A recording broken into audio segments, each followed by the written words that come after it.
நிர்மல்குமாருக்கு ஒரு இடமும் தெரியாது. அதனால 10 கட்சிக்கு போயிட்டு வந்தவர். மேகதாதுவும் தெரியாது, அரசியலும் தெரியாது. அவர் என்ன சொல்றாரு, குழந்தைங்க எல்லாம் கார்பெண்டர் வேலைக்கு படிக்கணும்.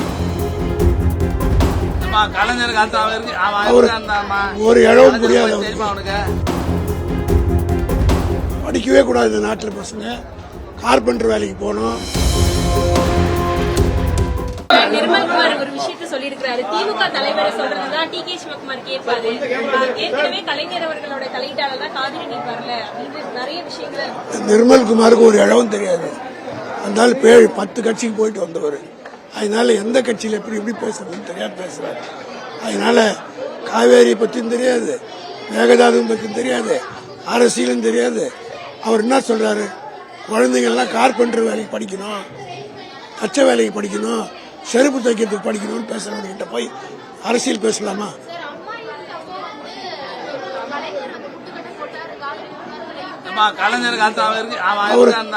ஒரு இடம் முடியாது.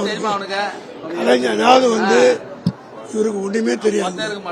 நிர்மல்குமார் பேசுறதெல்லாம் அரசியலுக்கு அப்பாற்பட்டு.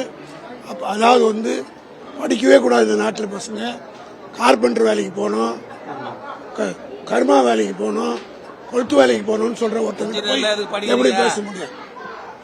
நிர்மல்குமார் ஒரு விஷயத்தை சொல்லியிருக்கிறாரு. திமுக தலைவரை சொல்றதுதான் டி கே சிவகுமார் கேட்பாரு.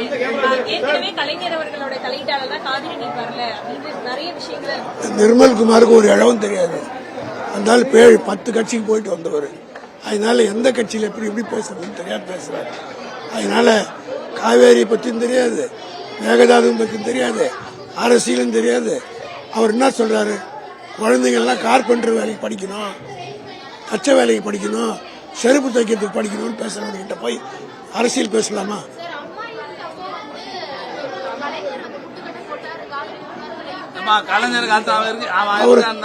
ஒரு இடம் முடியாது. கலைஞர் அதாவது இவருக்கு ஒண்ணுமே தெரியாது. நிர்மல்குமார் பேசுறதெல்லாம் அரசியலுக்கு அப்பாற்பட்டு. அதாவது படிக்கவே கூடாது இந்த நாட்டில். பசங்க கார்பெண்டர் வேலைக்கு போகணும், கர்மா வேலைக்கு போகணும், கொளுத்து வேலைக்கு போகணும்னு சொல்ற ஒருத்தர் எப்படி பேச முடியும்?